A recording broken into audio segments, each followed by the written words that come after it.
Thank you very much, sir, for such inspirational talks. I hope you guys liked it. And now I call upon the stage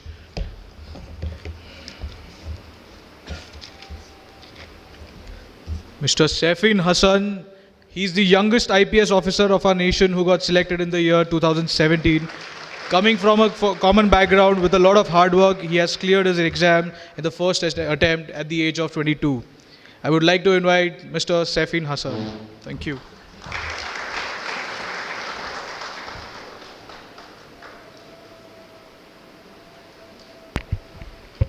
check. तुम्ही सगळे कसे आहात? इतना ही आता है. So first of all, cultural capital of Maharashtra और Oxford of the east जिसको कहा जाता है, ऐसे पुणे के सभी लोगों को गुजरात का वंदन. लास्ट प्लेयर, लंबी पारी खेलनी थी लेकिन टाइम हमारे पास बहुत कम है. जितना एसेंशियल है, जितना बहुत इंपॉर्टेंट है, उतनी चीज़ें मुझे बतानी है. सी, यूपीएससी हो या मैंने जीपीएससी क्लियर किया क्लास 1, गुजरात में रैंक 34 था. यूपीएससी क्लियर किया, rank 570, IPS, becoming the youngest IPS of Gujarat at such a early age. And then people come to you and बोलते हैं आप बहुत नसीबदार हैं, यू आर वेरी लकी.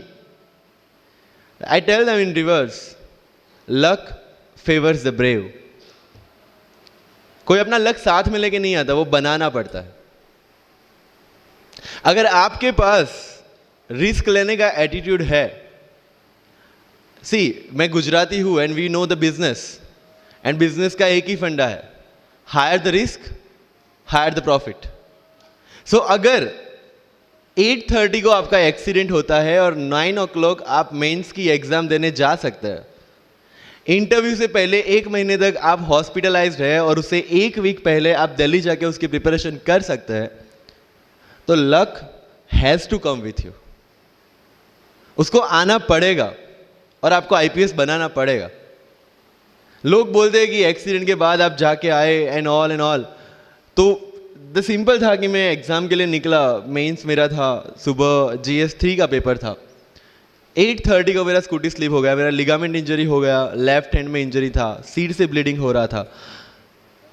लेकिन मेरे पास 2 ऑप्शन थे. मैं खड़ा हुआ, मैंने देखा, okay, my right hand is safe, and I decided I will go to the exam hall and write the exam. मेरे पास 2 ही ऑप्शन थे. या तो मैं वहाँ से उठ के रोने लगूँ, यार मेरे साथ ही ऐसा क्यों हुआ, मेरा एक्सीडेंट हो गया, मेरा मेंस खराब हो गया, और हॉस्पिटल जाओ. या दूसरा ऑप्शन था कि मैं देखूँ कि मैं 3 घंटे और सर्वाइव कर सकता हूँ. हाँ, कर सकता हूँ. मैं मेंस के लिए एग्जाम हॉल में गया. ये जितने भी फोटोग्राफ्स लगे हैं, सर ने जैसे बताया कि जितने भी इंसान सक्सेसफुल हुए, अगर आप उसकी लाइफ स्टोरी देखेंगे तो कहीं ना कहीं एक मोमेंट आता है जहाँ पे वो इंसान की जो स्ट्रगल है वो पीक पे हो जाते हैं. वो इस मोमेंट पे आपको डिसाइड करना है कि आपको वहां से यू टर्न लेना है या आपको वहां से आगे निकलना है. इन सब लोगों ने डिसाइड किया कि उनको वहां से आगे निकलना है. एंड दैट इज द फंडा ऑफ लाइफ. सक्सेस उन्हीं को मिलता है जो इस स्ट्रगल वाले मोमेंट से आगे निकलने की सोचते हैं. जब भी आपको लगे कि आपके सिर पे बहुत मुसीबत है, जब भी आपको लगे कि आप हर तरह से गिर चुके हैं, जब भी आपको लगे कि आपके पास कोई ऑप्शन नहीं है, तब एक चीज़ आप अपने दिमाग में लाइएगा कि यही मोमेंट है जहां से आपकी तकदीर बदलने वाली है. क्योंकि डायमंड जो होता है वो जितना ज़्यादा घिसता है उतनी ज़्यादा उसकी वैल्यू होती है. सोना जो होता है वो जितना ज़्यादा तपता है उतनी उसकी वैल्यू होती है. अगर आप ज़िंदगी में तप रहे हैं, अगर आप ज़िंदगी में घिस रहे हैं, अगर आपको लग रहा है कि आप हर तरह से मुसीबतों में गिरे हुए हैं, तभी आपकी जो वैल्यू है वो बढ़ने वाली है. और यही मेरा एटीट्यूड रहा है. लोग बोलते हैं कि तुम्हारी फाइनेंशियल कंडीशन ठीक नहीं थी, पापा इलेक्ट्रिशियन थे, मम्मी हाउसवाइफ थी, डायमंड के कारखाने में काम करती थी, उसके बाद उन्होंने मैरिज में रोटियां बनाने का काम किया और उस तरह से मैं पढ़ा. लेकिन जब मुझे पूछा जाता है कि ऐसी कौन सी चीज़ है आपकी लाइफ में जो आप बदलना चाहते हो, एंड आई सेड नथिंग. क्योंकि वो चीज़ें नहीं होती मेरी लाइफ में तो शायद आज आपके सामने में नहीं होता। तो अगर लाइफ में प्रॉब्लम्स है, अगर लाइफ में स्ट्रगल है, जैसे सर ने बताया struggle is a part of life and I strongly believe in that. क्योंकि अगर हम दिल्ली में थे, मेरे दोस्त के साथ में निकला बाहर घूमने, तो बोलता है यार ऐसी लाइफ चाहिए, कोई मगजमारी नहीं, आराम से बैठते हैं पूरे दिन एसी वाले कमरे में, बहुत सारे पैसे हैं और कोई टेंशन नहीं, ऐसी लाइफ चाहिए मुझे। मेरे पास ऑप्शन है। बोलता क्या? बोला देख सामने एटीएम का रूम दिख रहा है, एसी वाला कमरा है, बहुत सारे पैसे, कोई मगजमारी नहीं, जॉब ले ले। क्यों आईएएस आईपीएस में दिमाग खराब कर रहा है? अगर स्ट्रगल नहीं चाहिए तो you have to compromise with that life. जब भारत वर्ष का सपना चंद्रगुप्त ने देखा, चाणक्य ने देखा, और उस भारत वर्ष को बनाने के लिए जब ये संघर्ष जारी था, और तब राजा धनानंद की डॉटर दूरदराज से चंद्रगुप्त को प्यार हो जाता है, और जब चाणक्य उनको बोलते कि नहीं तुम्हें उससे दूर रहना है, और तब चंद्रगुप्त बोलता है आचार्य कभी कभी सोचता हूं कि जिंदगी में या ये भारत के सम्राट बनने के लिए इतना त्याग, इतना बलिदान ना देना होता तो। और तब चाणक्य रिप्लाई करते हैं तो हर कोई भारत का सम्राट होता। This is the fundamental rule of life. अगर आईएएस बनने के लिए, आईपीएस बनने के लिए सैक्रिफाइस करना नहीं पड़ेगा, अगर उसके लिए आपको त्याग नहीं करना पड़ेगा, तो आज पूरे इंडिया में हर घर में आपको आईएएस आईपीएस मिल जाएंगे। So when you are entering into this game of UPSC or MPSC, make sure that you have to sacrifice anything which will take you to your goal. लेकिन प्रॉब्लम ये है कि हमें टेंशन होती है यार, दोस्त की एंगेजमेंट है, उसकी बर्थडे पार्टी है, उसकी शादी है, अटेंड नहीं करूँगा तो बोलेगा मैं तेरी शादी में नहीं आऊँगा एंड ऑल। लेकिन बिलीव मी, जब आप आईएएस बन जाओगे, वो सामने से याद दिलाएगा भाई इनविटेशन कार्ड नहीं भेजा तूने। समझ रहे हो? तो जो कुछ भी इसके लिए सेक्रीफाइस कर रहे हो, वो जब आप उस पोस्ट पे पहुंचोगे, सब कुछ वर्थ है, सब कुछ। मेरा इंटरव्यू था यूपीएससी का, मुझे एग्जैक्ट डेट याद है, 23 मार्च को मेरा इंटरव्यू था। 20 फरवरी को मुझे हॉस्पिटल में एडमिट किया गया क्योंकि मुझे इन्फेक्शन हो गया था बॉडी में एंड बहुत हाई फीवर था, तो आईवी के अलावा कोई ऑप्शन नहीं था। 1 मार्च को ठीक होके मैंने सोचा चलो दिल्ली निकलते हैं। 2 मार्च को मैं दिल्ली पहुंचा। 3 मार्च को वापस से टॉन्सिलाइटिस का अटैक होने की वजह से फ्लाइट लेके वापस से पालनपुर अहमदाबाद, अगेन हॉस्पिटलाइजेशन। 15 मार्च को I got relieved from the hospital. 16 मार्च को मैं दिल्ली पहुंचा और 23 मार्च को I gave my UPSC interview. तो 1 महीने का हॉस्पिटलाइजेशन। उसके बाद जब दिमाग में ये था कि मेरे साथ जो लोग इंटरव्यू दे रहे हैं वो 1 महीने से प्रिपरेशन कर रहे हैं एंड 1 महीने से मैं हॉस्पिटल में था, again I thought this is the moment to prove yourself. I went to the interview और पूरे इंडिया में 2nd highest marks in interview. This is not to say कि मैंने कितना अचीवमेंट लिया, this is just to say UPSC is all about this. मैंने कोई preparation नहीं की थी यूपीएससी के लिए, इंटरव्यू के लिए, but again I scored good marks in interview because UPSC सिर्फ आपका नॉलेज चेक नहीं करता। Make it very clear in your mind. जैसे सर ने बोला, it's a game of wisdom. आपको पहले ऑफिसर बनना पड़ेगा यहां से। यूपीएससी का काम तो सिर्फ थप्पा लगाना है कि हाँ ये ऑफिसर बन गया। जितने भी आईएएस आईपीएस ऑफिसर्स को आप मिलोगे, you will realise this thing कि ऑफिसर वाली क्वालिटीज इसमें पहले से है। आप जब प्रिपरेशन स्टार्ट करते हैं तभी से समझ लीजिए कि आपकी आईएएस और आईपीएस की ट्रेनिंग भी स्टार्ट हो गई। बिकॉज जो क्वालिटीज आपको चाहिए as an officer, as an IAS, as an IPS, क्या क्वालिटीज चाहिए? फर्स्ट ऑफ ऑल कॉन्फिडेंस, कि जब आप उस सीट पे बैठते हैं आपके सामने कोई भी क्वेश्चन आएगा, you will be able to handle the issue. ये कॉन्फिडेंस लेके आपको उस सीट पे बैठना है। यही कॉन्फिडेंस चाहिए when you start the preparation. Decision making, अगर हर एक टॉपिक पे आप हर एक कोई पूछने जाते हैं भाई इसमें कौन सी बुक पढूं, इसमें क्या पढूं, इसमें क्या करूं, then you are not suitable for this exam. लोग बोलते हैं कि 1 साल में प्रिपरेशन, जैसे मैंने जून 2016 में मैं दिल्ली गया और जून 2017 में मैं अपियर हुआ and I clear UPSC and GPSC. People से कि सर 1 साल की मेहनत में आपने एग्जाम क्लियर कर दिया। यस, टेबल और चेयर पे बैठ के करने वाली मेहनत 1 साल की थी, लेकिन उसके पीछे की मेंटल प्रिपरेशन कितनी पुरानी थी।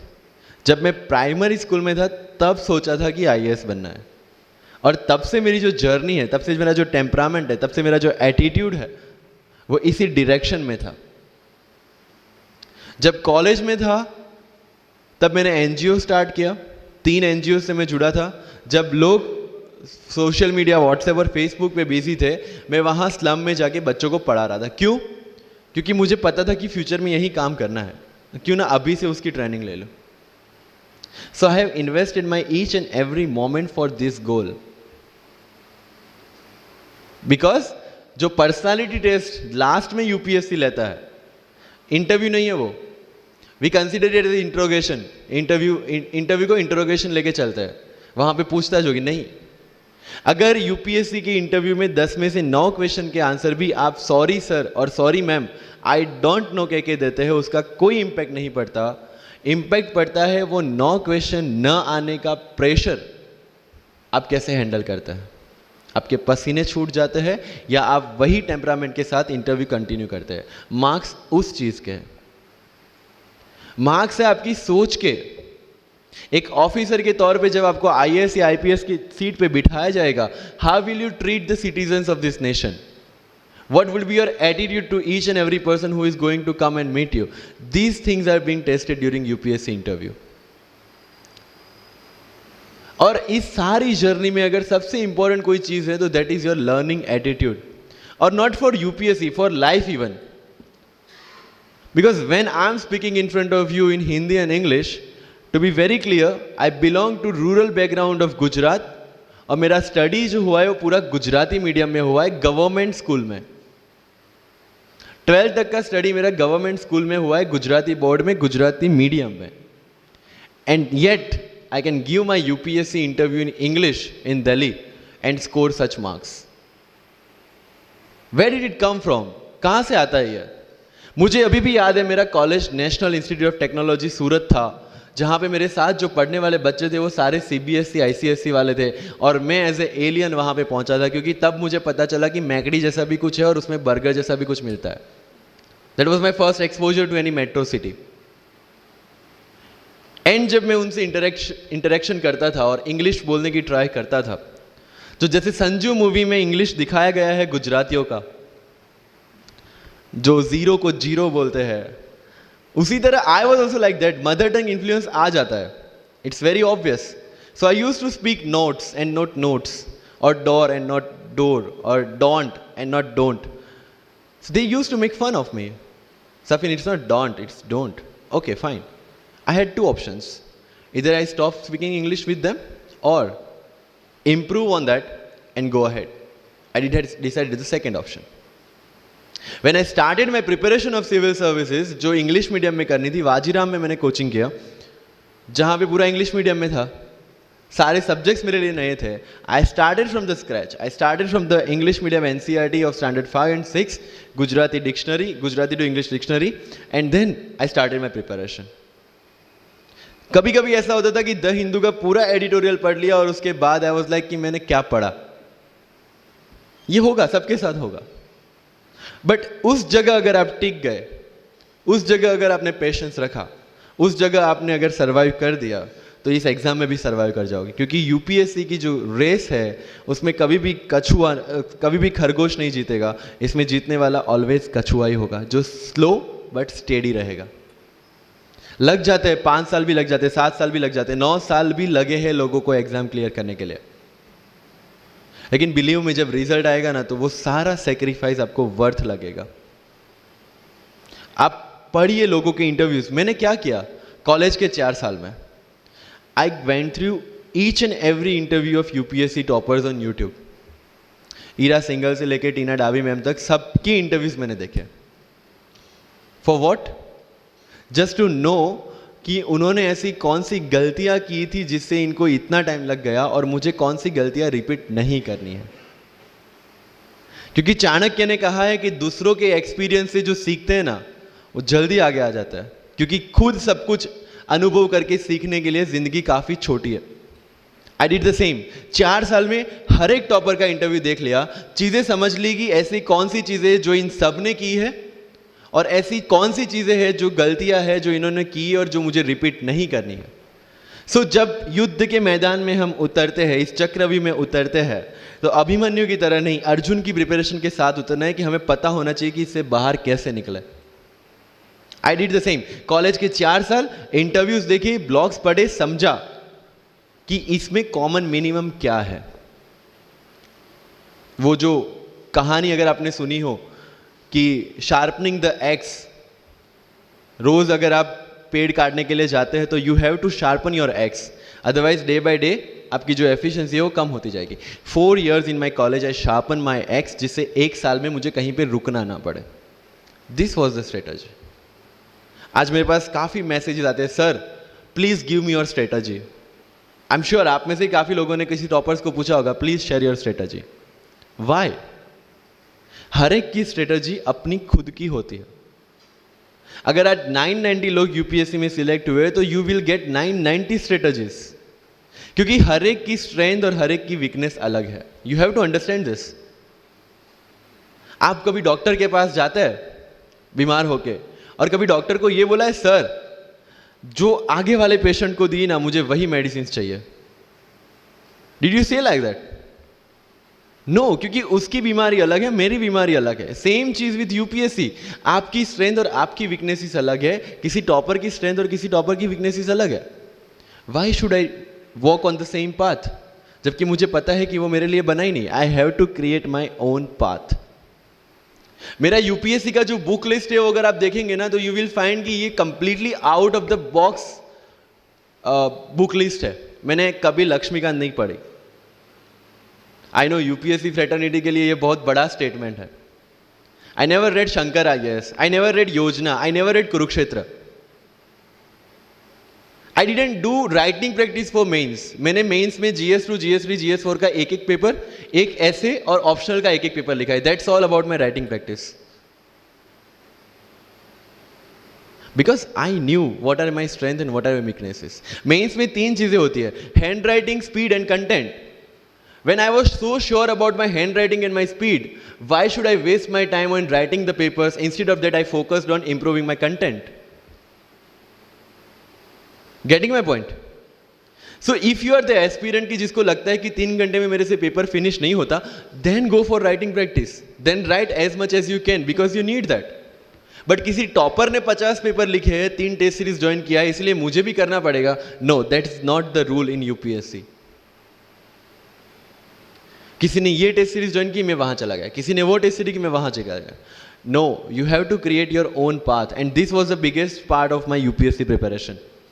सुनो सबकी, करो मन की। This is applicability of your mind, क्योंकि आपकी स्ट्रेंथ, आपकी वीकनेस आपसे ज्यादा अच्छा कोई नहीं जानता। आपके पेरेंट्स भी नहीं, आपका सबसे क्लोज टीचर भी नहीं। आपको 3 बार चीजें पढ़ के समझ में आती है, किसी को 5 बार पढ़ के समझ में आती है, किसी को 1 बार समझ में आ जाती है। But I want follow the same path जो आगे लोगों ने फॉलो किया है। वो मेरे लिए बना ही नहीं है। I have create my own path. Getting my point? Yes और नो? सो जो मजदूरी है वो सड़क पे एक इंसान 12 घंटे गड्ढा खोद के भी करता है, और एक टॉप कंपनी का सीईओ भी 12 घंटे दिमाग चला के मेहनत करता है। लेकिन how he is different from that person on the road? Because he uses his mind. In UPSC we are suppose to do the same. मुझे पता चला कि भाई लक्ष्मीकांत मेरी मेंस की रिक्वायरमेंट फुलफिल नहीं करता। प्रीलिम्स जैसे सर ने बताया was not into consideration. I know कि उसमें सिर्फ एक ब्रिज क्रॉस करना है, एक हर्डल क्रॉस करना है। अगर मैं प्रीलिम्स में 180 भी लेके आया, 190, इवन 200 भी लेके आया, तो मेंस में तो मैं सबके बराबर ही खड़ा हूं। Why to waste your time and energy on something which is just qualifying? Instead of that put your focus and energy to something, mains and interview, कि जिसकी वजह से आपको सर्विस मिलना है। Good marks in mains ensure that you are in the list. Good marks in interview ensure that you get the service of your preference. Prelims is about quality, mains is about quantity. Prelims में always मेरा target एक ही था, जो भी test में देता था, जो भी मैं सॉल्व करता था, I just need to cross 120, that's all. जितना सेफली मैं 120 क्रॉस कर लेता था, I put the paper aside. क्योंकि आज तक यूपीएससी का कट ऑफ कभी 120 से ऊपर गया नहीं और जाने वाला नहीं है. That was very clear in my mind. So minimum risk लेके मैक्सिमम आउटपुट लेना वो प्रीलिम्स का काम था. एंड उसके लिए आपको सिर्फ प्रैक्टिस ही चाहिए. As sir said, there is no separate preparation for prelims. What I did, जनवरी तक मेंस ओरिएंटेड प्रिपरेशन. फरवरी से I started test series. Vajiram में जनवरी से टेस्ट सीरीज स्टार्ट हो जाती है. I started test series, I started revising the things and then prelims आ गया, दे दिया, खत्म. Even I am telling you, 27 अप्रैल को मेरा रिजल्ट आया सिविल सर्विस 2017 का. I got 570 rank. I was sure that I'll get IPS, but again that IAS वाली चीज़, तो फॉर्म फिलअप किया हुआ था. I'm like okay चलो दे देते आई. सो 15-20 दिन तो सेलिब्रेशन में निकल गए. रिजल्ट आया, IPS बन गए, अच्छा है, चलो सही. बाकी बचे थे मेरे पास 1 वीक 1.5 वीक, जिसमें से मेरे पास पढ़ना, तो पढ़ूँ क्या. आई टुक विजन 365, जिसमें से मैंने पढ़ना स्टार्ट किया. वो भी not with full heart you know, क्योंकि एक बार जो आपका सेलिब्रेशन चल रहा है, एक सेंस ऑफ सिक्योरिटी आ जाती है. मैंने जैसे तैसे किया, लेकिन विजन में से इस बार कुछ पूछा नहीं, किसी में से कुछ नहीं पूछा 2018 में तो. But still I clear the prelims based on the last year preparation. मेरे साथ जिन्होंने 2018 की प्रिपरेशन की थी, जो 12 साल से 18 के लिए जो लड़ रहे थे, they couldn't clear the exam. Why?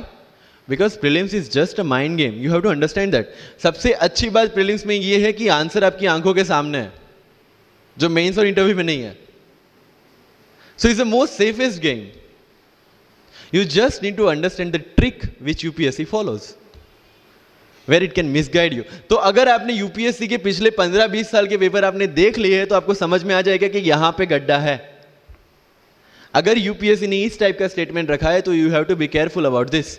But होता ये है कि हम विजन वाजीराम की टेस्ट सीरीज करके जाते हैं, हमारा माइंडसेट उस हिसाब से बन गया है, and then we try to attempt UPSC. So मेरा स्ट्रिक्टली एक ही चीज़ आपको कहना है कि अगर आपका प्रीलिम्स जून में है, तो मिड ऑफ मई तक सारी टेस्ट सीरीज खत्म कीजिए. लास्ट 15 डेज में सिर्फ यूपीएससी के प्रीवियस ईयर के पेपर्स कीजिए. तो आपका जो माइंडसेट है वो यूपीएससी एंगल से सेट हो जाएगा. फिर you will not target the prelims exam from Vision और Vajiram point of view, you will do it from UPSC point of view. This is mind game. See, this can not be taught in any class और this can not be written in any book. This you have to understand by your self.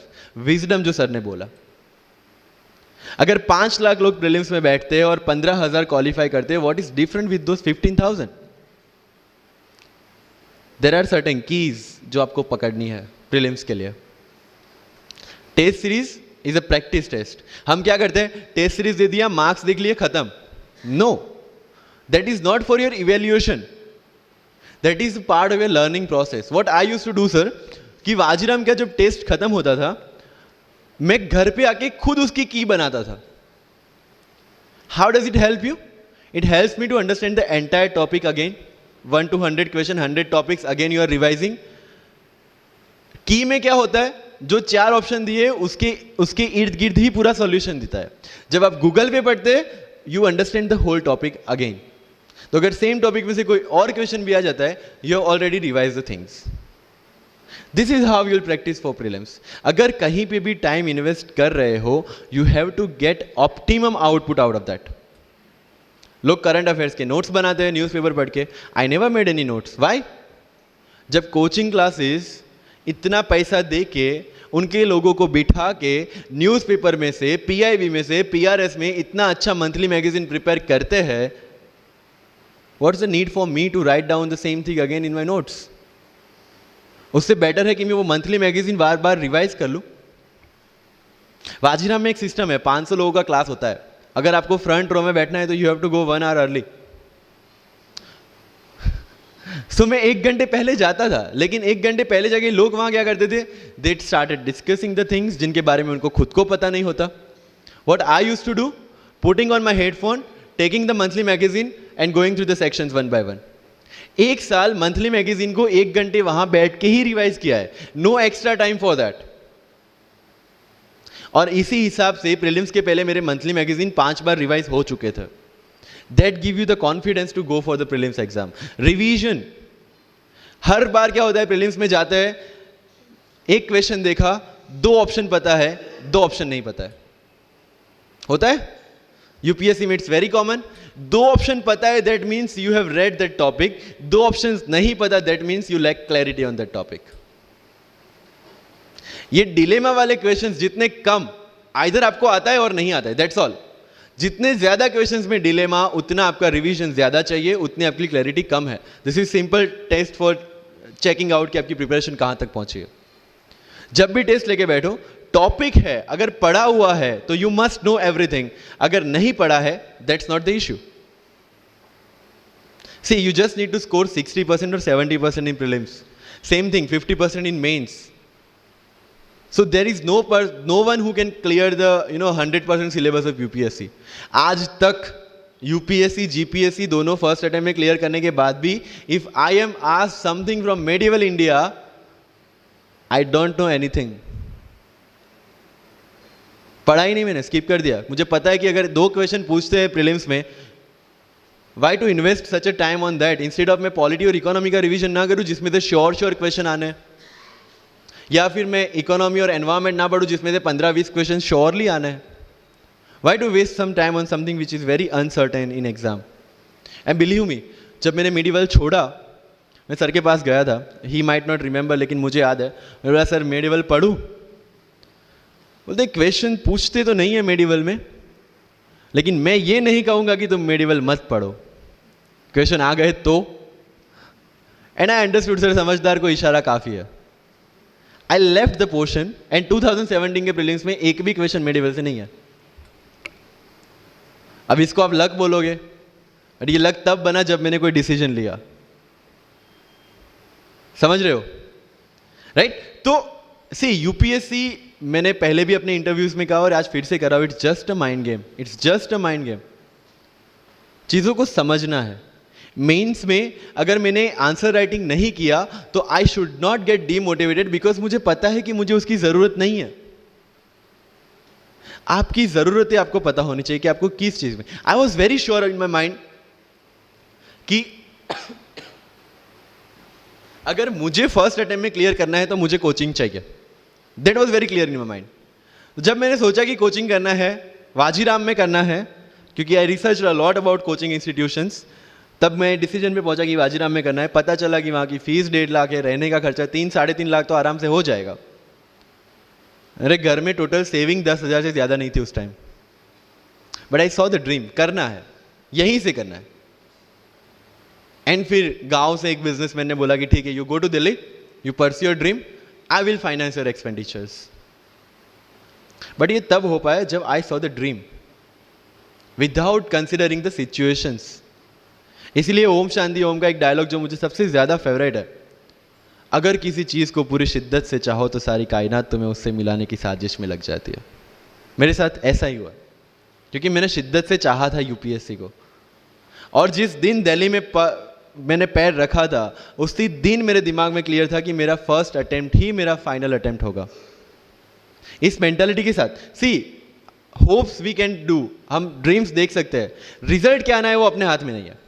तो जब preparation कर रहे हो और अगर दिमाग में आता है होगा कि नहीं होगा, होगा कि नहीं होगा, टेल मी वन थिंग, वो आपके हाथ में है क्या? Is that in our hand? Result क्या होगा? No. What is in our hand? Working, giving your 100% for this exam and with proper strategy. That is in my hand. I will do it. और अगर इतनी शिद्दत से मेहनत की है 100% देके और फिर भी एग्जाम नहीं होता, believe me, you won't be dissatisfied. You won't be demotivated. You will feel I gave my 100%. आगे उसकी मर्जी. ये एटीट्यूड के साथ रहना है इस एग्जाम में. मेरी बातें थोड़ी मैं ये नहीं बोलूँगा कि यूपीएससी में प्रीलिम्स में 2 पेपर होते हैं, मेंस में 9 पेपर होते हैं, इंटरव्यू इतने मिनट का होता है. No, that is very much available on internet. What I want to focus is what are the pre requirements to enter into this field. इस चक्रव्यूह में उतरने से पहले कौन सी तैयारी आपको करके उतरनी है. And very first and most important is confidence. मुझे याद है मेरे क्लास में एक स्टूडेंट था who was a doctor. वो प्रिपरेशन कर रहा था. जब भी क्लास में कोई भी क्वेश्चन पूछा जाता था ना, he was always ready to answer. कोई भी, irrespective of the subject, irrespective of the faculty, answer उसके पास रेडी था. and my friends are, भाई he is so talented, so intelligent, हमसे कैसे हो पाएगा? I mean, like, why do you judge yourself based on his own parameter? UPSC में एक vacancy नहीं है, there are 1000 vacancies. अगर वो एक भी लेगा तो 999 है हमारे लिए. Why to think about that one seat? and he couldn't clear the prelims of that year, even 2018 wala bhi. So understand this, it's not about your intelligence, it's not about how much you know, it's about how well you can express the things. So अगर mains में questions के answer लिखने हैं, facts लिख के आ जाओगे, you will feel that you won't get selected in exam. Because it's about understanding, you have to connect the links. Current affairs में अगर कुछ पूछा है तो उसको बेसिक्स के साथ आप कैसे कनेक्ट कर रहे हैं. अगर ज्योग्राफी में कुछ पूछा है तो हिस्ट्री के साथ आप कैसे कनेक्ट कर सकते हैं. हिस्ट्री में कुछ पूछा है तो इसको इकोनॉमिक्स के साथ, सोसाइटी के साथ कैसे कनेक्ट कर रहे हैं. These are the things you need to learn in UPSC. But इन सारी चीज़ों के लिए, whether you appear for prelims, whether you appear for mains, और whether you appear for interview, one thing is very much needed, that is your confidence. और कहाँ टूटता है ये confidence? If I am reading current affairs for Vision IAS और मेरा दोस्त insight लेके बैठा है, तब मेरे में इनसिक्योरिटी आ गई, यार ये इनसाइट पढ़ रहा है, मैं विजन कर रहा हूं, कहीं छूट गया तो. आपने इनसाइट स्टार्ट किया, फिर कोई नेक्स्ट आईएएस का लेके आ गया, यू विल फील लाइक यार नेक्स्ट आईएएस करना पड़ेगा. उसने नेक्स्ट आईएएस, आपने नेक्स्ट कोई वाजीराम लेके आ गया. कहाँ पे भटकेंगे? You have to stick to one resource, क्योंकि यूपीएससी का सिलेबस सेम है, हर एक क्लासेस का मटेरियल सेम है. डिफरेंस कहाँ आता है कि 10 बुक लोग एक बार पढ़ते हैं, एक बुक आप 10 बार पढ़ रहे हैं. मुझे याद है जब मैं ये 1 घंटे में वाजीराम का करंट अफेयर्स पढ़ता था, वहां पे बैठ के everybody was with Vision IAS current affairs, but I was very much clear कि विजन के करंट अफेयर से they can clear the prelims, but mains का कंटेंट नहीं मिलेगा. जो मैं पढ़ रहा था that was specifically design for mains, and I continue this Vajiram without getting affected what other people are doing. Coaching में भी ये सेम होगा. Your classmates will be doing something, you will be doing something. जब लोग ने लक्ष्मीकांत नहीं किया, I didn't do Lakshmikant, I didn't read Yojana, I didn't read Kurukshetra, but I was so sure about my mind कि इसकी जरूरत नहीं है. योजना में करते क्या है, किसी एक टॉपिक के जितने भी करंट इनिशिएटिव है गवर्नमेंट के, उसको बना के एक पूरा मैगजीन बना दिया. When you are reading the newspaper, when you are watching the Rajya Sabha TV, when you are reading the monthly magazines, जो सारी करंट अफेयर्स को ही कवर कर रहा है, तो उसी चीज़ों को उन्होंने सेग्रीगेट करके अलग दिया है. अब उसमें आप 3 घंटे अलग से वेस्ट करो. उससे बेटर है कि वो 3 घंटे उसी चीजों पे डालो जहां पे आपने ऑलरेडी पढ़ रखा है. So with minimum material, minimum required material, you have to give your optimum output. Multiple resources ले जाने का कोई मतलब नहीं है. You will be confuse. And जो फर्स्ट टाइमर्स है उनके लिए बोल रहा हूं कि your first attempt your best attempt, क्योंकि आपके पास लिमिटेड होता है. क्या होता है, ज्यादा पढ़ के जाते हैं ना जब मेंस में, ये लिखूं वो लिखूं ये लिखूं, उसी में कंफ्यूज. उसमें आता ही बहुत लिमिटेड है, लिखना भी लिमिटेड ही है. Right? So it's about your limited knowledge with maximum understanding. अगर किसी चीज को आप समझते हैं तो उसको अच्छी तरह से सारे डायमेंशंस को ध्यान में रखते हुए समझ लीजिए. That's all. मैंने जब यूपीएससी के बेस पे जीपीएससी का एग्जाम दिया, Gujarat public service commission class 1, तो मैंने कोई जीपीएससी के लिए अलग प्रिपरेशन नहीं किया था. जो यूपीएससी का प्रिपरेशन था उसी के दम पे जीपीएससी का एग्जाम दिया. लेकिन सिलेबस कितना टारगेट किया, जो दोनों में कॉमन था. उस कॉमन सिलेबस के बेस पे मैं गुजरात में ऑल गुजरात रैंक 34 ला पाया. And one more interesting thing is that I did my entire preparation in English from scratch to the end in Vajiram, which is English medium institution. I wrote my mains in Gujarati, entire mains, with Gujarati literature as an optional subject, for which I didn't prepare in Delhi. See the level of uncertainties. But that was well designed according to my strength and my weaknesses. I knew कि मेरा schooling Gujarati medium में हुआ है. The way I can express in Gujarati, I cannot express in English. And UPSC mains is all about ethics, essay and optional, in which you have to write your own thoughts. Why should not I join Gujarati medium? Preparation English में था, लेकिन वो किस लिए था? To understand something. Once you have understood something, you can represent it in English as well, Gujarati as well, Hindi as well. So medium का तो कोई क्वेश्चन यूपीएससी में कहीं पे भी नहीं आता है, believe me. If you have understood the things well, you can represent in any language. And UPSC don't see your fluency and accuracy in the language. It sees your clarity and the way you express the thoughts. So never ever be confused about your medium of exam. Choose the medium जहाँ पे आपको लगता है कि आप अपना 100% दे सकते हैं. और अगर फिर भी confusion है, take a essay topic, write down one essay in Marathi or Hindi or whichever language you are confused with, and write the same topic in English. Get it evaluated by yourself only and see where you have given your 100% and optimum output. That is your language which you can choose for the mains. That's all. UPSC में interview English में दे या हिंदी में दे, जिस language में आप अच्छे से clarify कर सकते उसी लैंग्वेज में देना है. That's all. सर कितने घंटे पढ़े? 1 टेस्ट. रात को जब सोने जाते हो अपने आप से पूछो कि आज के दिन में कितना टाइम वेस्ट किया. वो वेस्ट होता टाइम जब कम होता दिखे, समझ लेना कि you are on the right track. Never ever go with the quantitative parameters. 2 chapter खत्म करने हैं, 5 चैप्टर खत्म करने हैं, 15 घंटे पढ़ना है. No, it's very mechanical. You have to be very careful about these things. And one very, very clear thing which the classmates of mine have done the mistake, never go for any shortcut. It will never help you in UPSC. लोग क्या करेंगे? Monthly magazine पढ़ेंगे through out the preparation, और फिर last 2 महीने में they will take 365.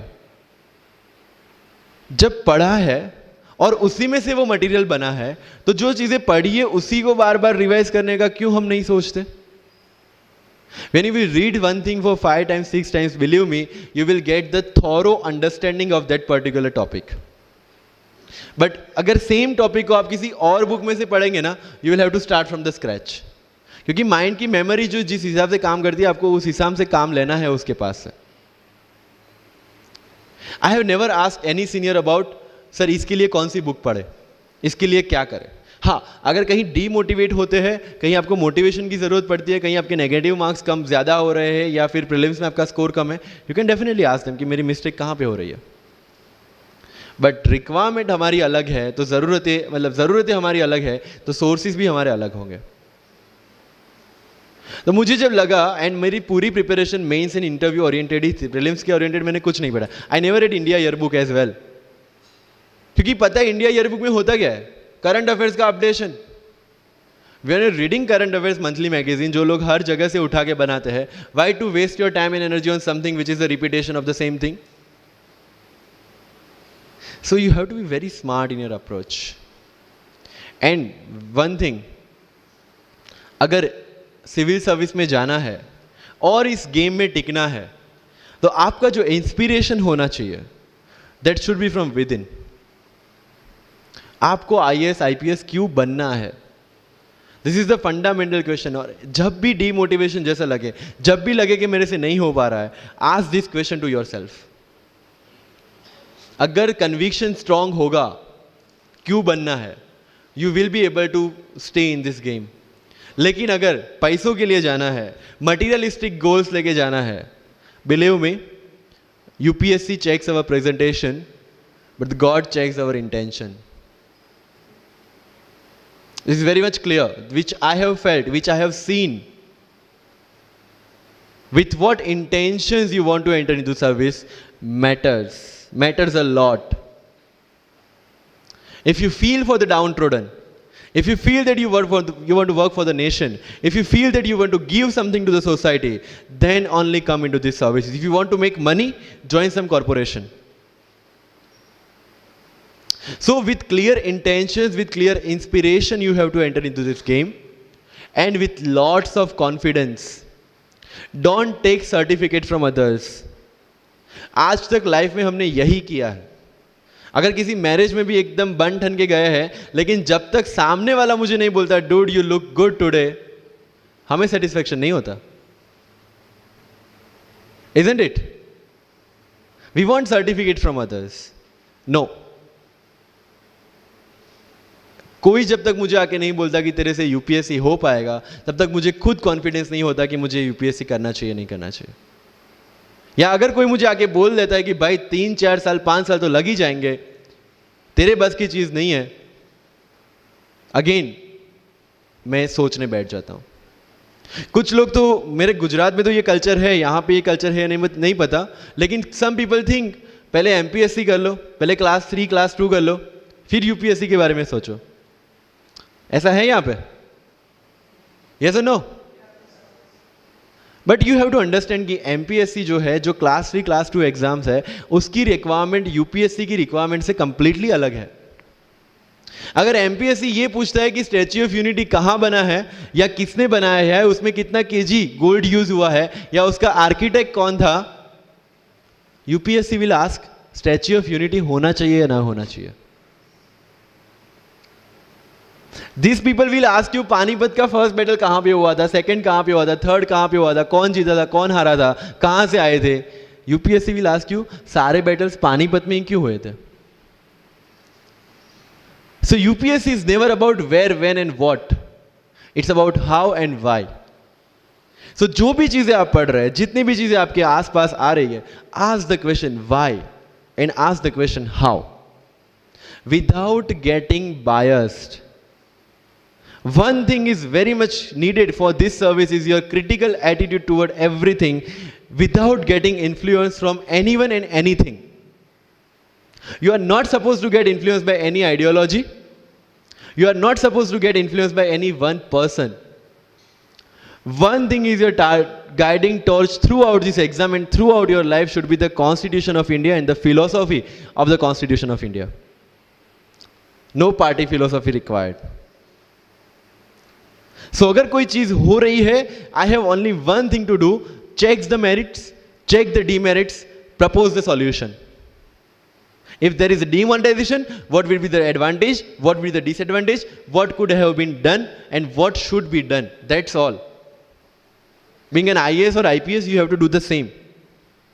But again मैंने जो बोला कि बन के जो करना है उसकी ट्रेनिंग आपकी अभी से स्टार्ट हो गई है। किसी व्यक्ति विशेष के इन्फ्लुएंस में आके या किसी विचारधारा के इन्फ्लुएंस में आगे अगर आपने ये एग्जाम की प्रिपरेशन स्टार्ट की, believe me, you are not going to score good in this exam. UPSC has its own checks and balances. Prelims खत्म कर लिया, मेंस में फिर से होगा, मेंस निकाल दिया, इंटरव्यू में फिर से होगा। देयर आर 3 स्टेप्स इसीलिए रखे गए हैं ताकि डिजर्विंग कैंडिडेट्स आ पाए। And if you have any reservation in your mind कि अगर मैंने मराठी मीडियम में रह के पढ़ाई की है, या मेरा फैमिली बैकग्राउंड अच्छा नहीं है, या मेरी एज ज़्यादा हो गई है, या मैं वर्किंग प्रोफेशनल हूँ, उसके साथ में कैसे एग्जाम करूँ, हर एक प्रॉब्लम के लिए we have the solutions and we have the examples जिन्होंने अलग अलग तरीके से प्रिपरेशन की है।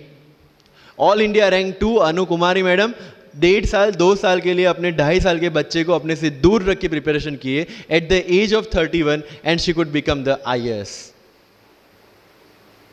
या you can take the example of Ummul Kher कि जिसको 8वीं क्लास में घर से निकाल दिया ये बोल के कि हमारे घर में बच्चियाँ 8वीं से ज़्यादा नहीं पढ़ती, और उसी झोपड़पट्टी में रह के उसने पढ़ाई की, बच्चों को ट्यूशन्स दिया, 3 दिन 4 साल पुरानी रोटियां खाई, और उसके बाद भी जवाहरलाल नेहरू यूनिवर्सिटी में से PhD करके फर्स्ट अटेम्प्ट में यूपीएससी में ऑल इंडिया रैंक 400 समथिंग लेके आज शी इज़ डूइंग IRTS की training. And with the genetical disorder की उसके जो बोन डेंसिटी वो काफ़ी कम है, तो आज तक 16 से 17 तो उनके ऑपरेशन हो चुके हैं। Do we have any kind of limitations like this? कोई जेनेटिक डिसऑर्डर या घर से निकाल दिया गया हो या खुद मजदूरी करके पढ़ना है? No. Then what are the problems? All problems are here. अगर मैंने ये सोचा होता कि अब एक्सीडेंट हो गया, मेरे से नहीं लिखा जाता, तो नहीं लिख पाता मैं। मुझे किसी ने पूछ लिया कि सफीन हसन के अचीवमेंट्स इतने हैं, इतना सब कुछ मतलब पा लिया है, what is the failure in your life? And I said there is no failure in my life, there are certain experiences in my life. If you want to make it success और failure, it's in your mind. अगर किसी चीज आपके साथ कुछ हुआ, उसमें से सीख के आगे बढ़ने का एटीट्यूड आपके पास होगा, UPSC is all yours. So वही चीज जो कहावत है, deserve before you desire. If you want to be in civil service, you have to deserve for that. If you want कि आपके घर में फॉर्च्यूनर हो, तो पहले फॉर्च्यूनर रखने की जगह होनी चाहिए, in simple words, right? So if you want to be in civil services, you have to develop that mindset. मेरा अगर यूपीएससी का इंटरव्यू आपको पढ़ना हो तो it's available on my Facebook में, मेरा फेसबुक अकाउंट पे थोड़ा स्क्रॉल करके अगर जाओगे, इट्स सफीन हसन, SAFIN उसमें अगर आप नीचे जाओगे you will find the PDF जिसमें क्या क्वेश्चंस पूछे गए और उसके क्या आंसर मैंने दिए, everything I have written down. I was asked about Islam, casteism in Islam, why it is still persistent in Islam, why there is a university called Aligarh Muslim University and another is Banaras Hindu University, what is the relevance of madrasa system, what is fatwa, everything from Islam. Not because they want to do something, some bias with me or something like that. They just want to check कि अगर इस इंसान को हम IAS या IPS के post पे बिठाते हैं, whether he will treat the person as a citizen of India or member of any one particular community. And that's how I could score 204 in UPSC interview. Because I could satisfy them.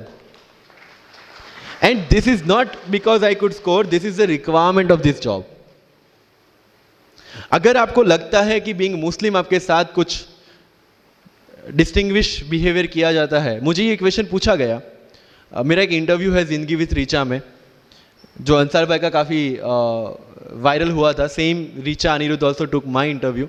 She asked me this कि when you belong to Gujarat and when you are an IPS officer, कहीं ना कहीं दिमाग में 2002 आता है और उसके बाद आपको कहीं लगा कि बीइंग अ मुस्लिम आपके साथ कहीं पे कोई भेदभाव हुआ है या कोई डिस्क्रिमिनेशन हुआ है.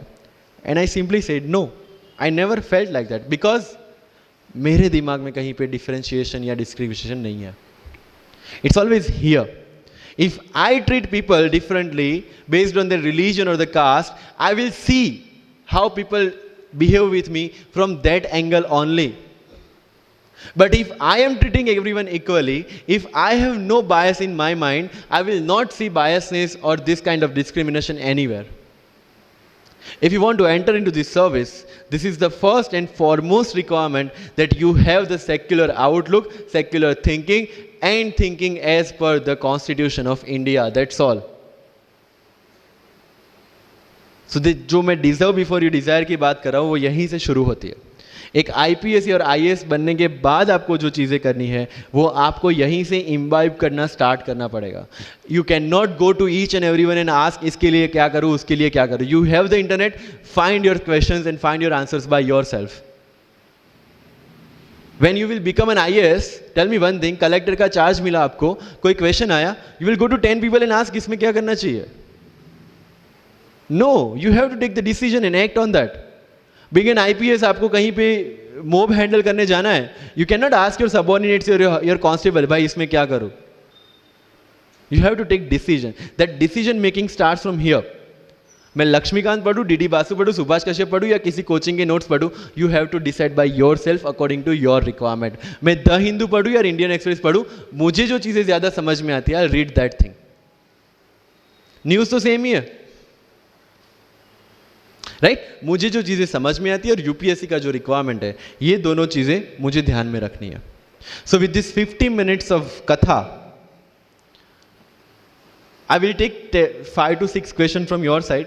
But last but not the least जो मुझे बताना है, and not for UPSC GPSC, for the entire life, कि जितने भी कंप्लेंट्स आपकी लाइफ में है, मैं यहाँ से आता हूँ, मेरे पेरेंट्स ये करते हैं, मैं वो करता हूँ, मेरा इंग्लिश अच्छा नहीं है, मेरा मैथ्स अच्छा नहीं है, ये सारे हमने अपने आप को दिए हुए एक्सक्यूजेस हैं. You have to find the solution by your self. अगर इंग्लिश नहीं आता है, I can start with the 5th standard book. और 5th स्टैंडर्ड बुक से भी शुरुआत करने में अगर मुझे अपना ईगो बीच में आ रहा है, then I can not learn it at any stage of my life. Start with the 5th standard book. Start listening English, start speaking English. अगर बोलने में शर्म आती है, अपने मोहल्ले के किसी 3-4 बच्चों को जो 1st 2nd स्टैंडर्ड में, उनको उठाओ और उनके साथ बातें करो. उनको वैसे भी समझ में नहीं आ और अपने को वैसे भी पता है अपन क्या बोल रहे हैं. Getting my point. तो अगर वहां पे भी अगर ईगो बीच में आ रहा है, start doing like this. Start speaking. मैं 11th-12th में था, मुझे पता था मेरा इंग्लिश कैसा है, फिर भी आई यूज टू स्पीक इंग्लिश, क्योंकि मुझे पता है सामने वाले को तो वैसे भी समझ में नहीं आ रहा है. अगर किसी मूवी में इंग्लिश डायलॉग सुन लिया, पूरा दिन मेरे दिन, मतलब जहां पे भी कोई भी बात करूंगा, मैं वहां पे वो डायलॉग घुसाऊंगा. This attitude should be there. अगर आज हिस्ट्री में से या एनसीईआरटी से 5 ऐसी चीज़ें आपने नहीं सीखी है, try to think upon that, try to ponder over that. ये मराठा साम्राज्य वाली जो नोट्स दी थी, try to make the summary out of it कि कोई भी एडमिनिस्ट्रेशन को अगर टिकना है तो क्या क्या ज़रूरी है, किसी एम्पायर को अगर बनना है तो क्या क्या ज़रूरी है, कहाँ पे उन्होंने मिस्टेक की. They should have focused on the consolidation rather than expansion. They focused on the expansion rather than consolidation. And that is where they made the mistake. Till the time of Akbar, it was same. But later on, that consolidation comes into picture. UPSC में भी same है. Consolidate what you are read and then go for the expansion. अगर NCERT पढ़ी है तो उसको consolidate करोगे, इसमें से क्या निकला, then go for the Bipin Chandra advance books. Getting my point? So अगर आपको भी आपका यूपीएससी का एम्पायर मजबूत बनाना है, then go for the consolidation first and then go for the expansion.